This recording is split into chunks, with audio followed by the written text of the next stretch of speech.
En un peu plus de 8 mois, je suis passé de 0 à plus de 12 000 abonnés à l'heure actuelle et dans cette vidéo, je vais te partager ma stratégie exacte, mon plan point par point que j'ai utilisé et que tu vas pouvoir mettre en place une fois que tu auras terminé de regarder cette vidéo pour toi aussi passer la barre des 10 000 abonnés dans les mois qui suivent. Dans cette vidéo, je vais te partager notamment mes statistiques privées. On va aller sur mon YouTube Studio, sur mon ordinateur, tu vas voir qu'on va y passer un peu de temps pour que je te montre et que je t'explique un petit peu, notamment aussi grâce à des schémas, comment fonctionnent les algorithmes YouTube, comment est-ce que tu peux faire en sorte que YouTube te mette plus en avant. On va aussi analyser point par point une de mes vidéos qui va bientôt dans les prochains jours passer le cap des 100 000 vues, une des vidéos qui a vraiment tiré ma chaîne vers le haut. On va l'analyser ensemble pour que tu comprennes qu'est-ce qui fait qu'une vidéo marche et comment est-ce que tu peux une fois de plus l'appliquer à tes vidéos. Mais juste avant de commencer, si tu me connais pas encore, je m'appelle Louis et je gagne ma vie sur internet, notamment grâce à cette chaîne YouTube. Et sur ma chaîne justement, j'aide les personnes comme toi peut-être à se développer une audience en ligne via la création de contenu,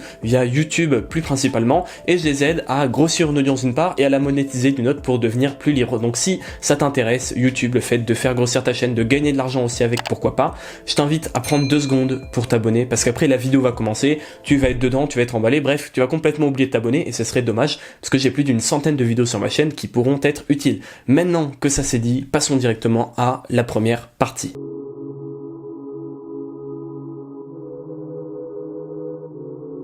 Le premier des 3 grands conseils fondateurs que je vais te partager dans cette vidéo, c'est de avoir une stratégie de contenu qui est réfléchie et qui est logique, qui est optimisée. C'est-à-dire il faut pas que tu fasses des vidéos comme ça en fonction de tes envies. Il faut pas que tu dises ah tiens cette vidéo ça va être intéressant, je vais faire ci, je vais faire ça. Il faut que tu aies une vraie stratégie de création de contenu et que chaque vidéo ait un but précis. Donc dans un premier temps, tu vas mettre en place cette stratégie, planifier combien de fois par semaine tu vas publier des vidéos. Est-ce que cette vidéo, le but c'est de convertir des abonnés en clients en vendant une formation par exemple? Est-ce que le but de cette vidéo c'est au contraire de toucher des personnes qui ne te connaissent pas encore? Est-ce que son but c'est d'être en suggestion? Est-ce que c'est plutôt d'être en page d'accueil? Il faut que tu planifies tout ça et une fois que tu auras fait ça, il faut aussi que tu planifies ça en fonction de ce qui marche sur ta chaîne. C'est-à-dire qu'il faut que tu regardes sur ta chaîne quelles sont les vidéos qui marchent le mieux et que tu fasses du contenu qui est similaire à ces vidéos. Et pour t'expliquer pourquoi c'est important que tu fasses ça, on va passer sur mon ordinateur et je vais te parler un petit peu de l'algorithme YouTube. Donc en fait, comment fonctionne YouTube en général et surtout quel est le mécanisme quand une vidéo sort, c'est un des trucs les plus importants à comprendre. Si tu veux, ce cercle vert un peu moche là, c'est la première étape. Il représente tes abonnés. C'est-à-dire que quand une vidéo sort, la première étape par laquelle va passer ta vidéo YouTube, c'est que YouTube va la montrer à tes abonnés et plus précisément à une partie de tes abonnés, c'est-à-dire les gens qui sont connectés ce jour-là d'une part, les gens qui sont les plus fidèles, qui te suivent le plus. Donc ça c'est le premier passage. Quand tu mets une vidéo en ligne, dans un premier temps elle va être montrée à une partie de tes abonnés. Ensuite, si jamais cette vidéo se met à plaire aux gens tout simplement, YouTube va se mettre à la montrer en suggestion. C'est-à-dire que il y aura une partie de tes abonnés et une partie des gens qui te connaissent pas. Ça c'est la deuxième étape et c'est les suggestions. Ça c'est une bonne source de vues. Parce que ça te permet de toucher d'une part les gens qui te connaissent pas et d'autre part les gens qui te connaissent très peu, c'est-à-dire toutes ces personnes tu sais qui ont déjà regardé une vidéo de toi sans s'être abonné par exemple, qui vont avoir dans leur fil sur le côté en suggestion la vidéo que tu viens de sortir. Et en fait, si tu veux, entre ces 2 étapes, il y a une étape qui est intermédiaire qui est très importante, qui est l'étape des metrics. C'est-à-dire que je choisis que des couleurs hyper moches, mais en gros, quand YouTube va montrer ta vidéo à tes abonnés, il va regarder si sur, on va dire, les 10 dernières vidéos que tu as sorties, cette vidéo elle fait bonne figure ou pas. Est-ce que le temps moyen de rétention est plus grand que la moyenne? Est-ce que le taux de clic est au-dessus de ton taux de clic moyen? Est-ce qu'il y a plus de commentaires, plus de likes que d'habitude? Plus ces métriques vont envoyer un bon signal à YouTube, plus YouTube va rapidement et en grande quantité le mettre en suggestion. Une fois qu'il l'aura mis en suggestion, il va analyser les vues en suggestion, parce que là c'est une audience qui est encore un peu moins qualifiée, qui te connaît moins en moyenne, bref, qui est susceptible d'avoir des moins bons résultats. Une fois de plus, on aura l'étape des metrics, hop, comme ça, et il va réanalyser les metrics. S'ils sont encore bons les metrics, et là seulement, YouTube va commencer à montrer ta vidéo à des gens qu'on va appeler des inconnus. Donc ça c'est la 3e étape, c'est des touristes, c'est des inconnus, c'est des gens qui sont intéressés par la thématique, parce que YouTube évidemment, si tu fais une vidéo de cuisine, il va pas le montrer à quelqu'un qui est fan de voiture, il va le montrer à des gens qui sont fans de cuisine, mais en gros cette étape ultime, cette 3e étape, c'est le truc que tu veux obtenir et c'est l'endroit où tu veux que ta vidéo atterrisse, parce que c'est là que tu vas gagner des abonnés. C'est-à-dire que si on reprend un verre un peu cacadois moche qui font tes abonnés, ton cercle d'abonnés va commencer à grossir, grossir et encore grossir uniquement si tu atterris dans cette case-là. Donc ça va te ramener des abonnés. Et surtout, cette case-là qui va envoyer plein de nouveaux abonnés vers ta chaîne parce que c'est des personnes qui ne te connaissent pas. Et si tu as un bon CTA, un bon call to action, un bon appel à l'action, on verra ça un petit peu plus tard dans la vidéo, ça va te permettre de convertir ces vues d'inconnus en vues d'abonnés. Mais attention, te méprends pas, malgré le titre de cette vidéo, malgré ce que je suis en train de te dire, avoir le plus d'abonnés possible, c'est pas du tout une fin en soi. C'est-à-dire que en soi, on s'en fiche d'avoir un certain nombre d'abonnés. Ce qui est important, c'est vraiment de privilégier la qualité des abonnés à leur quantité. Pourquoi ça? Parce que si tu as plein d'abonnés, en fait, et qui sont pas vraiment engagés avec toi, ça peut être carrément néfaste. C'est-à-dire qu'il y a des cas où il vaut mieux avoir moins d'abonnés. Il vaut mieux avoir 2000 abonnés que 20 000 abonnés si les abonnés sont de moins bonne qualité. Et là, encore une fois, on va passer sur mon ordinateur parce qu'avec un petit schéma, tu vas bien plus rapidement comprendre. Mais je t'assure, c'est hyper important que tu comprennes ce que je vais te montrer. Sinon, tu peux tomber dans un piège qui est de gagner plein d'abonnés au détriment de la qualité. Et une fois que tu es dedans, laisse-moi dire que tu dois quasiment repartir de zéro. Parce que si tu as une grosse audience d'abonnés pas qualifiés, c'est foutu. Toutes tes vidéos vont être foutues et tu vas voir pourquoi. Reprenons une fois de plus notre petit schéma. Imaginons que ça, c'est tes abonnés maintenant. C'est tes abonnés à l'instant T. On va dire les abonnés avant. Et là, ce sera les abonnés après. Imaginons qu'au début, je sais pas moi, t'es 2000 personnes qui te suivent et que tu te mettes à... que tu parles de voiture, on va dire, ok? Et dans ces 2000 personnes, tu as 100% des gens qui sont fans de voiture. C'est-à-dire que ta chaîne, c'est une chaîne qui parle de voiture, d'automobile, peu importe. Et sur les 2000 abonnés, il y a 2000 personnes qui sont fans de voiture. Alors, c'est des chiffres que tu peux pas avoir. Tu peux jamais avoir 100% de ton audience, sauf si elle est vraiment très petite, qui sont absolument intéressés par tout ce que tu fais. On est d'accord? Mais c'est pour illustrer. Donc, imaginons que d'un coup, tu te dises, bah tiens, il y a une vidéo sur les vélos, tu vois, les nouveaux vélos électriques ou la triche à vélo, j'en sais rien. Ça marche bien en ce moment. Sur les chaînes américaines, ça marche bien. Donc, je vais faire une vidéo sur les vélos, tu vois. Ça, c'est ta vidéo sur les vélos. Et imaginons que cette vidéo, elle fasse un buzz. C'est-à-dire que d'habitude, tu fais, je sais pas moi, 700, 800 vues, et cette vidéo, elle fait, je sais pas, 50 000 vues.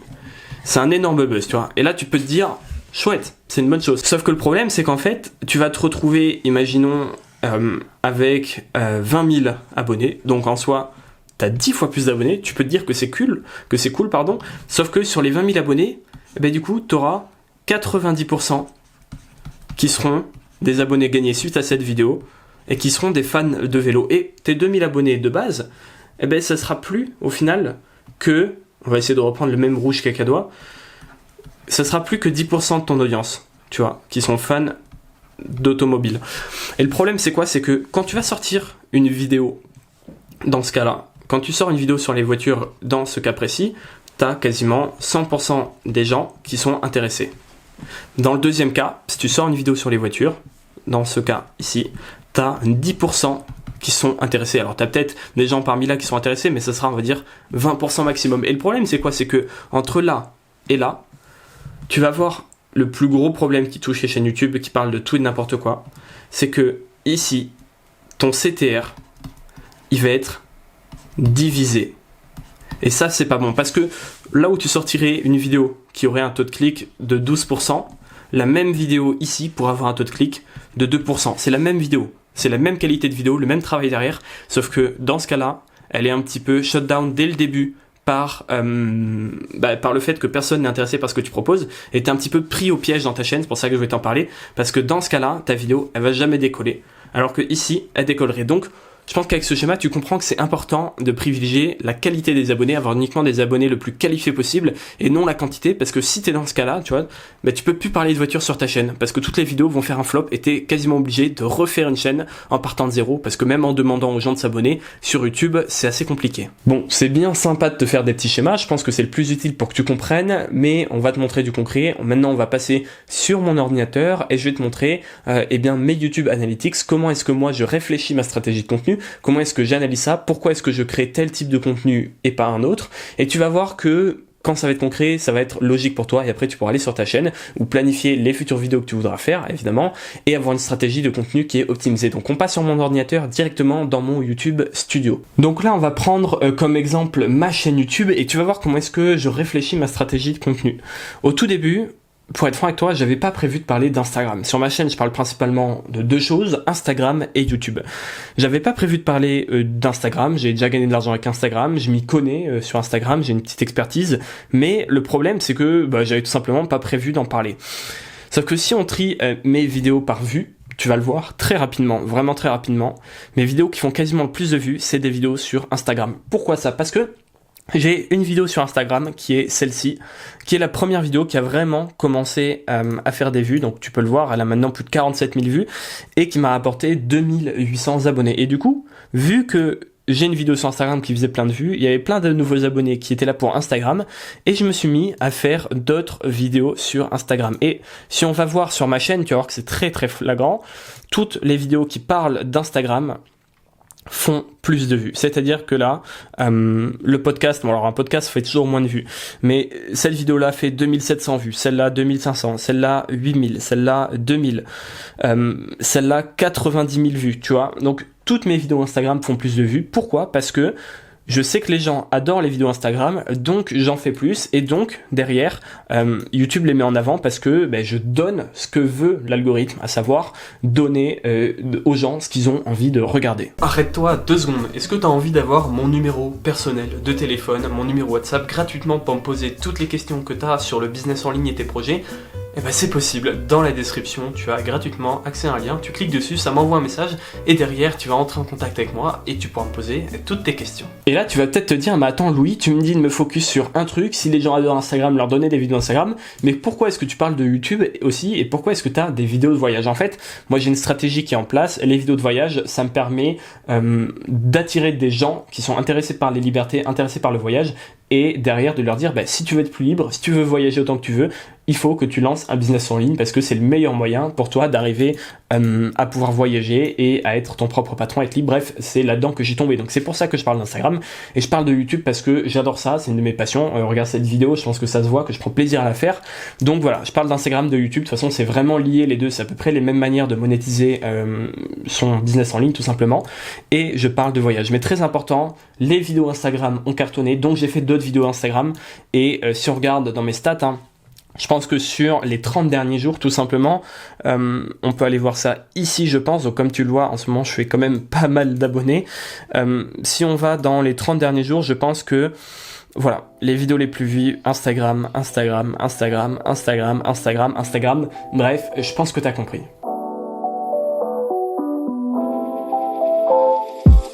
Le deuxième conseil que je veux te partager aujourd'hui, très important également, même si tu le verras, le dernier conseil, le troisième, c'est le plus gros de la vidéo, évidemment, je suis pas fou, je le garde pour la fin. Le deuxième conseil, c'est de bien passer du temps à analyser tes statistiques et optimiser les métriques. Ce qu'on appelle les métriques, c'est un petit peu les stats, les chiffres qu'ont tes vidéos, optimiser les métriques de tes vidéos. Alors, concrètement, qu'est-ce que ça veut dire ? Optimiser ton taux de clic, ton taux de rétention et ton taux d'engagement. Ça, c'est les 3 principaux métriques que utilise YouTube, qui sont les plus importants sur YouTube. Et une fois de plus, on va passer avec un petit schéma pour t'expliquer tout ça, ça sera bien plus simple. Donc, on reprend une fois de plus notre petit schéma, ça sera plus simple pour comprendre. Et je vais te parler des 3 métriques de YouTube. Les 3 choses que tu dois absolument surveiller sur ta chaîne, les 3 stats les plus importantes. Alors, la première, et c'est la plus importante, c'est le CTR, soit le taux de clic. Ça, c'est number one. C'est le truc le plus important. Une vidéo, si elle n'a pas un bon taux de clic, elle ne percera jamais. Même si elle a 50 minutes de watch time, elle ne percera jamais. Le deuxième truc hyper important, c'est, on va prendre un petit fuchsia. Le deuxième truc, c'est le watch time, ce qui est tout simplement le temps moyen que passent les gens sur ta chaîne. Le but de YouTube, c'est quoi ? Comme tout réseau social, c'est de garder les gens un maximum sur la plateforme. Donc s'il sait que en mettant en avant ta vidéo, les gens vont rester plus longtemps sur YouTube et donc regarder plus de pubs, rapporter plus d'argent à YouTube qu'une vidéo où les gens restent, je sais pas, 2 minutes et la tienne il reste 5 minutes, ils vont vouloir mettre ta vidéo en avant plus que l'autre. Et enfin, les troisièmes stats, le troisième métrique à surveiller, qui sont quasiment aussi importante que le watch time, hein. Je les ai mis en troisième, mais c'est de même ordre d'importance que le watch time. Il n'y a que le CTR qui est vraiment au-dessus. C'est l'engagement. Donc l'engagement, ça va concerner les likes, les commentaires, les partages, toutes ces choses-là. Bref, l'interaction que vont avoir les gens et que ton contenu va susciter chez les gens qui regardent ta vidéo. Ça, l'avantage, c'est quoi? C'est que le taux de clic, tu peux le modifier a posteriori. C'est-à-dire que le taux de clic, c'est quoi? C'est influé par la miniature et ton titre. La miniature et le titre, c'est les deux choses qui vont déterminer ton taux de clic. Parce que quand il y a une miniature qui est mise en avant, on voit pas ton nombre d'abonnés, on peut voir le nombre de vues qu'elle a, ça peut jouer, mais principalement, c'est juste la miniature et le titre qui vont donner oui ou non envie de cliquer. Donc ça, faut vraiment que tu le travailles et tu peux même les changer si jamais tu as un taux de clic pourri. Tu peux très bien changer ta miniature et ton clic et ton titre, pardon, une fois que la vidéo est déjà sortie.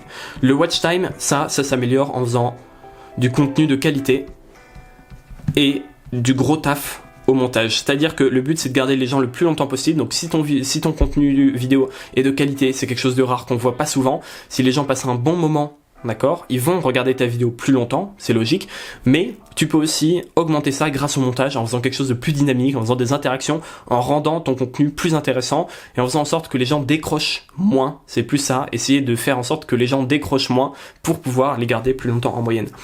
Et l'engagement, ça va dépendre de deux choses, une fois de plus, la qualité de ton contenu. Tout simplement, les gens, s'ils regardent une super vidéo, ils ont plus envie de liker ou de laisser un commentaire. Mais ça va aussi dépendre de tes appels à l'action et du fait que tu vas réussir, oui ou non, à leur donner une bonne raison d'interagir. C'est-à-dire que les gens, si tu leur dis pas de commenter ou de s'abonner ou de liker, ils vont pas forcément le faire. Le fait que beaucoup de gens s'abonnent, d'ailleurs, ça montre aussi à YouTube que ta vidéo est intéressante. Donc c'est aussi un des métriques qui compte dans l'engagement. Mais en gros, il faut que tu fasses un truc de la plus grosse qualité que tu puisses, évidemment, autant sur le fond que sur la forme. Les deux sont hyper importants. Mais il faut aussi que tu leur demandes de s'abonner avec un bon appel à l'action et que tu leur donnes une bonne raison de le faire. Dans une de mes vidéos Instagram, d'ailleurs, ce que j'ai fait, c'est que j'ai dit aux gens, ben voilà, mes vidéos Instagram, elles font plusieurs dizaines de milliers de vues parfois, donc laisse un commentaire avec ton compte Instagram, et dis ce que tu partages dessus, et comme ça, les gens vont lire les commentaires et tu vas peut-être pouvoir gagner des abonnés. Là, je donne une bonne raison, une fois de plus, aux gens de laisser un commentaire. Ils se disent, ok, je laisse un commentaire pour pouvoir, moi, derrière, récupérer quelque chose, et dans ce cas-là, je pense que je vais te le mettre à l'image, mais j'ai gagné vraiment des tonnes et des tonnes de commentaires, et donc des super interactions, et par la même occasion pas mal de likes. Donc maintenant que tu as compris quels sont les 3 métriques les plus importants sur YouTube, maintenant que tu as compris aussi comment est-ce que tu peux les optimiser et pourquoi est-ce que c'est hyper important de les optimiser, on va une fois de plus passer sur mon ordinateur avec une vidéo qui a des super métriques que j'ai sorti récemment et qui est un petit peu l'aboutissement, pour le coup le watch time est optimisé, le titre, la description, un bon taux de clic, un bon engagement, et je vais te montrer à quoi ça ressemble pour que tu puisses avoir une idée plus concrète de ce que ça veut dire. Ok, donc maintenant je vais te montrer un exemple d'une vidéo qui a vraiment des bons métriques et qui est une vidéo qui a, selon moi, un gros potentiel. Alors, on va prendre cette vidéo précisément, c'est une des dernières vidéos que j'ai faites, une des vidéos dans lesquelles j'ai commencé à vraiment augmenter la qualité. Tu peux voir qu'elle fait quasiment 200 vues par jour, donc c'est vraiment pas mal. Pour ma chaîne, c'est pas celle qui marche le mieux, mais c'est une vidéo qui a un gros potentiel. Tu vas voir qu'au niveau du taux de rétention, il est plutôt bon. 6 minutes et demie, 40%, c'est un bon score, c'est vraiment un bon score. Et surtout, tu vas voir que les gens viennent, tu vois, il y a pas mal de pics parce que les gens cliquent simplement sur la vidéo. D'ailleurs, tu peux le voir très simplement, je te le rappelle, hop, tu peux voir ici pourquoi est-ce que les gens arrivent, c'est parce que c'est un début de partie. Tu peux voir ici parce qu'ils ont vu du blanc, je sais pas. Et un bon taux de rétention. Donc niveau watch time, on est bon. Si tu fais 30%, c'est bien aussi. Je crois que la moyenne, ça doit être autour des 25-30% sur YouTube. Plus tu fais des vidéos longues, plus les gens vont rester longtemps. Donc je t'invite à faire des formats de 15 à 20 minutes, si tu peux te le permettre, bien sûr. Et là où c'est vraiment pas mal, c'est que au niveau de l'engagement, alors je sais pas si on peut le voir ici, mais on va pouvoir le voir de ce niveau-là. C'est une vidéo dans laquelle j'ai demandé aux gens de commenter et comme tu peux le voir, j'ai 387 commentaires pour 306 likes. Et si tu compares le ratio vue-like par rapport à d'autres vidéos qui sont pourtant des vidéos qui ont bien marché, voilà, cette vidéo elle a fait 2500 vues, elle a 190 likes et 30 commentaires. Celle-là, elle a fait quasiment le même nombre de vues, 200 vues de plus, c'est quasiment pareil. Elle a beaucoup plus de commentaires et énormément plus de likes. Et comment est-ce que j'ai fait ça? Tout simplement en donnant aux gens une bonne raison de commenter. Et là, tu peux le voir, tous les commentaires. Je leur ai dit, mets ton compte Instagram, dis ce que tu partages dessus. Et du coup, vu que la vidéo va sûrement faire plusieurs milliers de vues, ça va peut-être te permettre de gagner des abonnés. Donc, fais un petit peu ta pub. Et vu que les gens ont un intérêt à le faire, il y en a même qui ont complètement abusé, genre lui. Mais il y a vraiment des centaines et des centaines de commentaires. Et moi, ce que je fais, c'est que je réponds à tous les commentaires. Comme ça fait encore plus intéressant réactions, les gens ça leur fait plaisir. Bref, c'est vraiment ce qu'il faut faire, donner une bonne raison aux gens de s'abonner ou de faire n'importe quelle action et surtout leur demander de le faire. Et juste avant de passer au troisième dernier et au plus important des conseils de cette vidéo, je tiens à dire qu'il n'y a pas que les métriques de tes vidéos que tu peux optimiser. Moi, il y a un truc que j'optimise, c'est ma chaîne en général, et ça c'est un truc qui passe souvent à la trappe, hein, on va pas se mentir, personne le fait parce qu'on a la flemme, les résultats sont pas concrets, tu vois, c'est pas comme une vidéo, tu la publies, tu vois le nombre de likes, de commentaires, de j'aime. Non, quand tu optimises ta chaîne, t'optimises ta chaîne, tu n'as aucun résultat visible, tu vois. Sauf qu'en fait, c'est hyper important. Je vais pas aller en détail là-dessus, tu verras plus tard comment est-ce que tu peux faire pour que j'aille plus en détail avec toi sur ce sujet-là, mais en gros, ce que tu vas faire, c'est optimiser le temps moyen que passent les gens sur ta chaîne. Si les gens passent plus de temps sur ta chaîne que sur une autre, YouTube, tout simplement, il veut garder les gens sur sa plateforme, il va plus mettre en avant ta chaîne. Tu peux essayer d'avoir ce qu'on appelle un internal linking, donc des liens entre toutes tes vidéos. Ça fait des toiles d'araignée. Moi, c'est pas pour rien qu'à la fin des vidéos, je renvoie vers une autre vidéo. Comme ça, les gens vont d'une vidéo A à une vidéo B à une vidéo C. Et bref, passent beaucoup de temps sur ma chaîne. Il y a tout un travail de description à faire, de mots-clés, de tags au niveau de tes playlists également. Hyper important, les playlists. Mais on garde ça pour une autre fois, évidemment, donc oublie pas de t'abonner. Et surtout, on va passer maintenant au troisième et plus gros conseil. Si je devais choisir un conseil à donner, une seule partie de cette vidéo à donner à quelqu'un qui va débuter sur YouTube, ça serait celle qui arrive.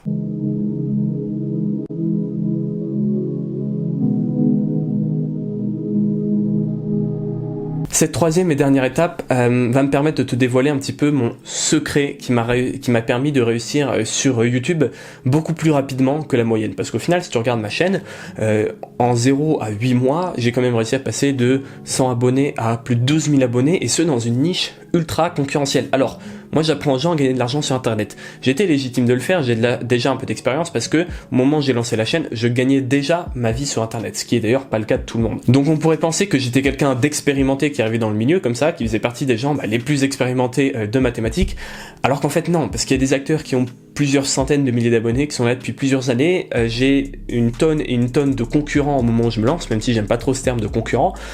Mais en gros, c'est vraiment une des thématiques les plus bouchées qui puissent exister sur YouTube. Et pourtant, grâce à cette petite stratégie que très peu de personnes utilisent en France, il n'y a pas de miracle, j'ai pas travaillé 10 fois plus que les autres, alors j'ai beaucoup travaillé certes, mais j'ai surtout travaillé intelligemment. Et c'est ce que je vais t'apprendre à faire en utilisant le référencement naturel sur YouTube. Alors si tu sais pas ce que c'est, t'as de la chance, et si tu dis non, je sais déjà ce que c'est, à moins que tu aies déjà suivi mes formations ou que tu aies déjà suivi pas mal de mes vidéos, je t'assure, à mon avis, tu te plantes. Alors c'est pas de ta faute, personne en France ne parle correctement de SEO, on est vraiment très peu de personnes à le faire.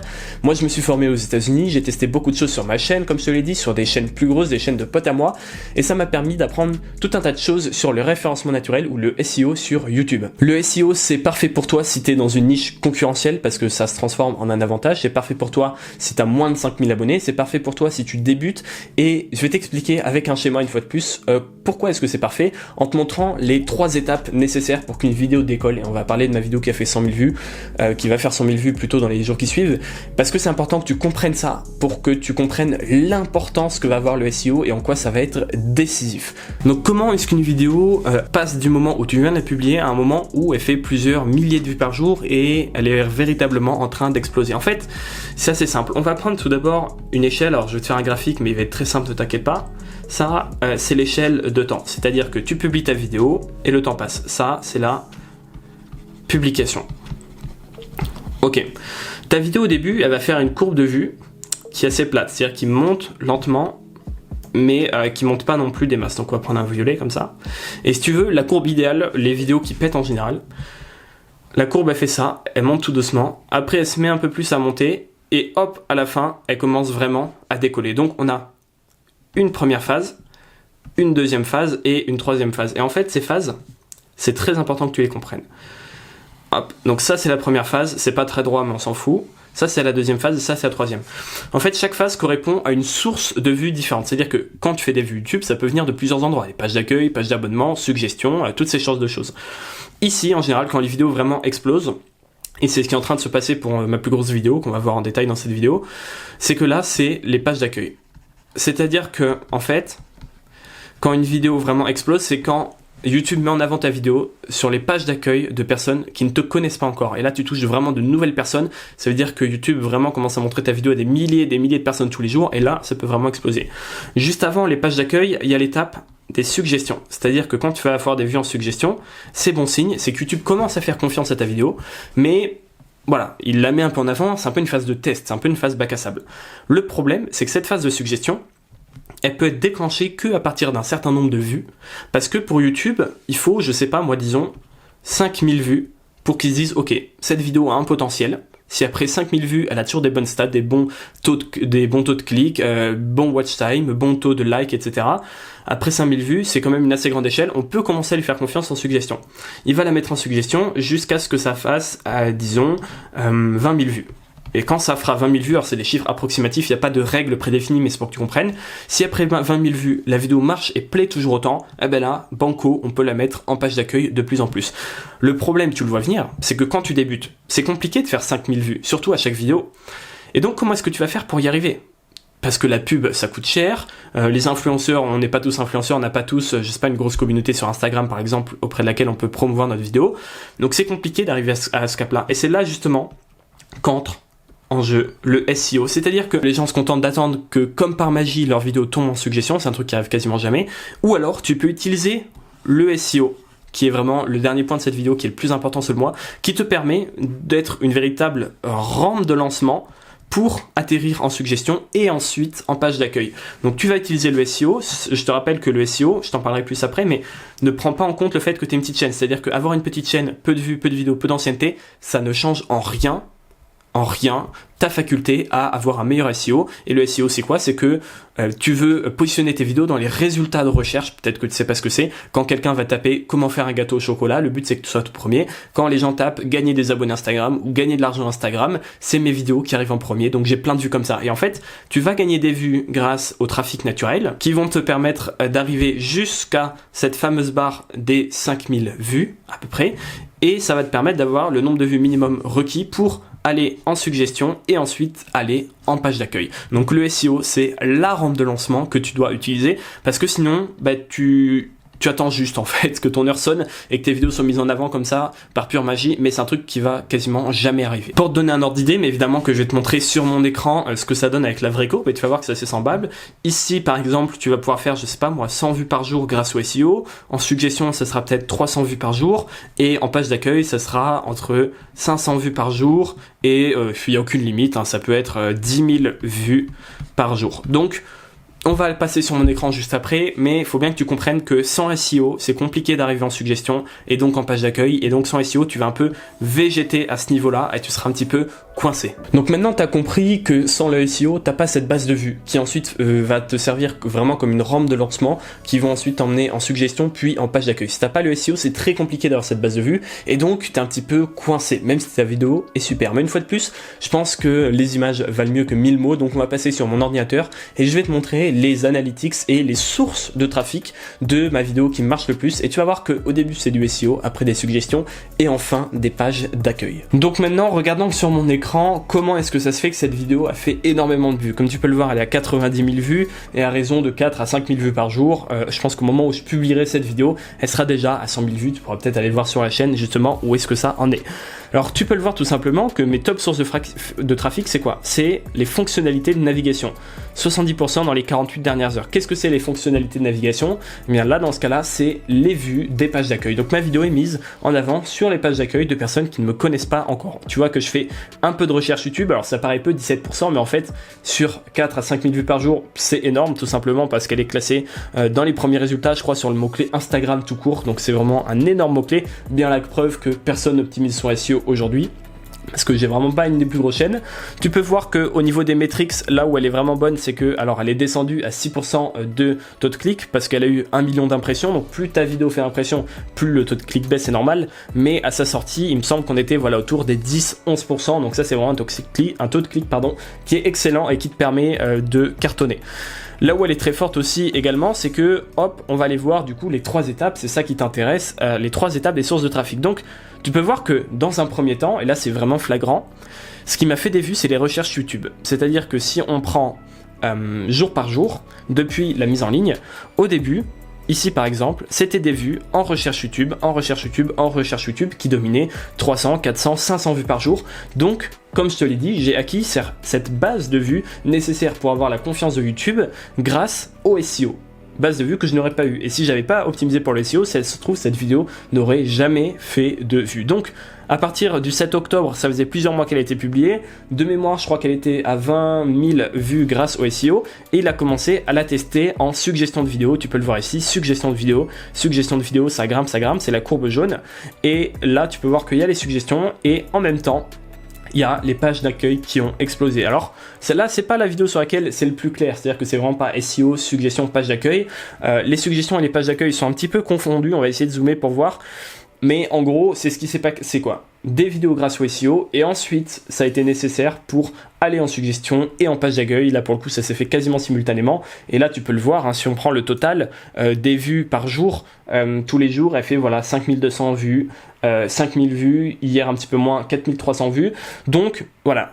Faire du SEO, c'est hyper important et c'est justement la fin de la vidéo le plus gros conseil parce que ça te permet, comme tu peux le voir, d'acquérir la base de vues nécessaire pour ensuite exploser. Bon, je pense que tu as compris l'importance vraiment énorme que joue le SEO quand tu commences une chaîne YouTube. Surtout que, comme je te l'ai dit, si tu as moins de 5000 abonnés, c'est pour toi parce que le référencement naturel ne prend pas en compte le nombre d'abonnés des chaînes. C'est-à-dire que ta vidéo peut être classée au-dessus de la vidéo de quelqu'un d'autre, même si tu as moins d'abonnés, moins de vues que la personne qui a créé cette vidéo. C'est bien pour toi si ta niche est concurrentielle parce qu'une fois de plus, qui dit qu'il y a beaucoup de concurrence dit qu'il y a un marché énorme, donc il y a beaucoup de gens qui vont taper tes requêtes. Donc quand tu vas être premier sur ta requête, tu peux avoir plusieurs centaines ou milliers de vues par jour. Ça, c'est vraiment cool. Et enfin, la dernière chose à propos du SEO, c'est qu'en fait, c'est pas du tout compliqué à mettre en place. Tout le monde peut comprendre comment le faire. Le seul truc, c'est de savoir comment le faire. Et ça, il y a très peu de personnes qui en parlent. C'est-à-dire que si tu sais pas qu'il faut faire tes tags d'une telle manière, si tu sais pas qu'il faut suivre telles étapes précises dans ta description, si tu sais pas qu'il faut mettre telle vidéo en fiche et pas une autre, tu vas pas pouvoir le deviner par toi-même et ton SEO, il sera pas bon. Pareil au niveau des titres, bref, il y a tout un tas de choses. En fait, si tu sais pas ce qu'il faut faire, tu peux pas le faire, mais une fois que tu le sais, c'est pas compliqué. Ce soir, tu peux avoir optimisé toutes tes anciennes vidéos, ça va leur donner déjà un coup de boost, tu vas faire plus de vues et surtout optimiser les vidéos qui vont sortir plus tard. Et c'est justement pour répondre à ce problème-là que j'ai créé un cours, une formation en ligne, et cette formation, elle s'appelle YouTube SEO. C'est une formation de plus de 4 heures de cours intensifs en ligne dans lesquels je te donne tous les outils et toutes mes méthodes pour bien optimiser ta chaîne YouTube. Donc une fois que tu l'auras suivi, tu auras tout ce qu'il faut entre les mains pour optimiser tes anciennes vidéos et tes futures vidéos. Donc si ça t'intéresse, tu as le programme détaillé de la formation, c'est le premier lien en description. Si ça t'intéresse pas, c'est pas grave. Si tu as envie de l'acheter mais que c'est pas le bon moment pour toi, c'est pas grave, te presse pas. Elle sera toujours disponible plus tard, chaque chose en son temps. Mais si tu fais partie des gens qui en ont marre de stagner un peu sur YouTube, si tu as moins de 5000 abonnés, cette méthode, elle est vraiment pour toi. Comme tu l'as vu dans le schéma, sans SEO, c'est très compliqué d'avoir une base de vues. Donc si tu as envie de te donner les moyens de réussir, si tu en as marre d'attendre que toi aussi ton heure vienne, et elle pourrait ne jamais venir si tu comptes uniquement sur les suggestions, parce que tu vas pas franchir ce fameux cap. Si tu penses que c'est le moment pour toi d'accélérer et de mettre un petit coup de fouet à ta chaîne YouTube, ou si tu as envie de te lancer prochainement, je t'invite à cliquer sur le premier lien en description, ça t'engage en rien, mais au moins tu verras le programme complet, tu verras des informations un petit peu plus détaillées, et peut-être que tu auras envie de rejoindre le cours. Si c'est le cas, je te dis à tout de suite dans le premier module dans la formation, et si c'est pas pour toi, c'est pas grave, et je te dis merci d'avoir regardé cette vidéo, et à la prochaine.